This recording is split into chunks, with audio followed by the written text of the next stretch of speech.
Hello, welcome back to the stories in the day. Late one night, a bit of a cut on my face there. I used to knock around with Bam Bam, a lad called Jonathan Crossan, really dangerous kid. Passed away now.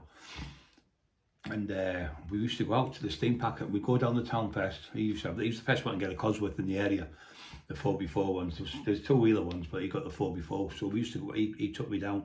I bought a two-wheeler one off Terry Pierce on Portrait Lane, and I think it was 7 something he wanted. I got it for 6-7 or something. Lovely man, Terry Pierce does the cars and that. And then I went to Roseworth to see someone.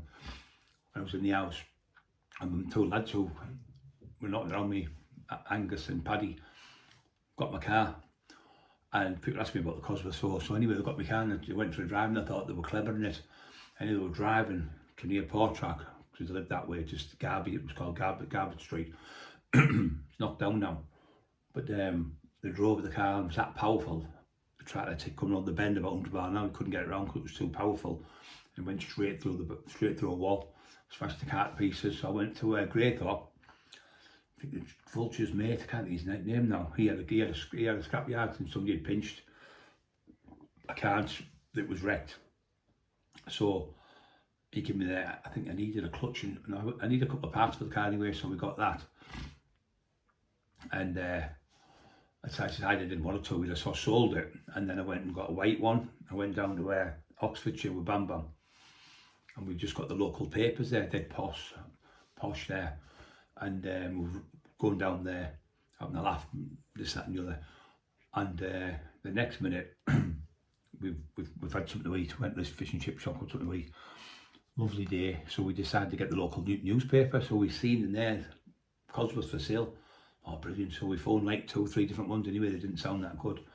And he was really good at engines. I don't know that about engines. I haven't got a clue. My throat's still coming full of COVID still. I think I'm croaky. And my ears are popping and everything.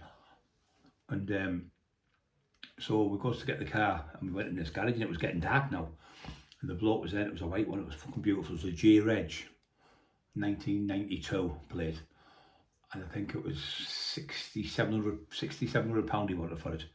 So Bam said, Bam said, can we have a look at it and drive it? So we jumped in it because he had his cos with him already. He had a white one. So we drove the car. He drove. I said, you drive, you see for his bike, because he knew more about cars than me. Brilliant driver, fantastic. And he's driving the car. He said, this is faster than mine, this. And yours isn't, it's not even chipped, this. Unbelievable. He said, fucking brilliant. Get a big fella. So he goes back, sees the bloke. And I'm a little bit shy. I'm not now. I was then. I was a little bit shy, asking for prices lower, and I was a bit shy asking for wages and things. And I was terrible, you know, when to work and things. I was like, Terry, ask the wage. You ask him, Terry. Terry will tell you. So anyway, Bam Bam said, how much you want for it? He went 67. He said, well, I'll tell you what, we'll spin it heads or tails for 200 quid. So the bloke said, over then. So we're in the garage, and he goes, spins it, Bam Bam, and he went, tails never fails. And it was fucking heads. Fucking cost me 200 quid. But I wasn't bothered. I give the money to the bloke, and he went, I said, do you want to go to the bank? He said, well, no, do you want to go somewhere with someone? Because what they usually do, you go and buy a car. I went with Big Brian Flight. I got a Land Rover Discovery with him. We went to Leeds. We drove down there, and I bought it, and the lady said, oh, can we go to the bank? So what they do, they meet you at the bank, which is clever. So it was 15.5 grand. She went, no, 15.3, and I got it for 14.5. She took 14.5. Anyway, I give her the money for it in the bank, and Big Brian went and counted the money out with the manager and that. So that's the way people do things with cars. So anyway, me and Bam Bam's down there, and we get the car, and bloke gives a coffee and everything, we have a bit chit chat. He said, brilliant cars, these are 4x4s, totally different. I'd never driven a 4x4, so totally different. So I gets the car, he's driving back, we racing, he's a little bit better driver than me.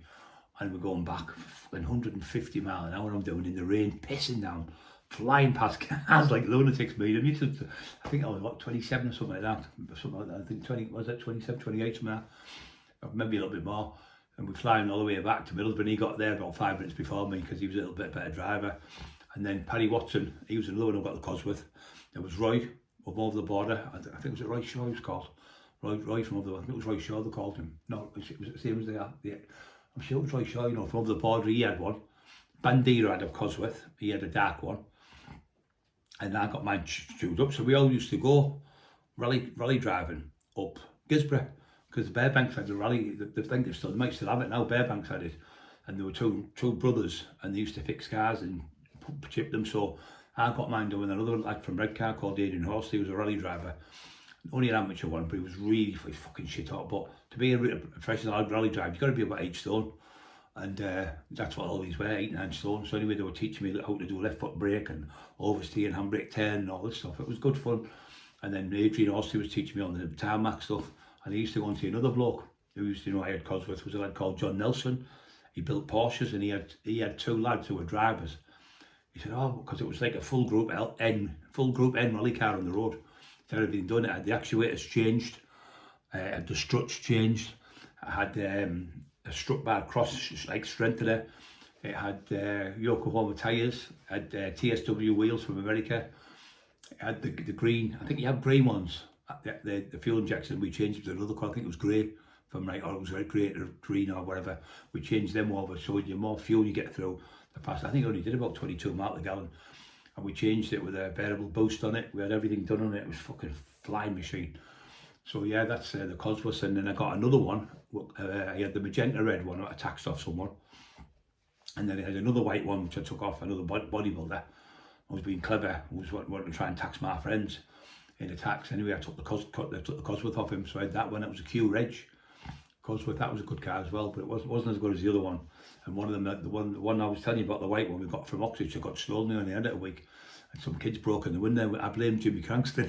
Thought it was him, and he got the blame. We went to Newcastle looking for him, and I went up there. Now I seen Big Billy Robinson up there, and we were up there like 2 teamfuls of naughty, a couple of big lads from Hartlepool, well known.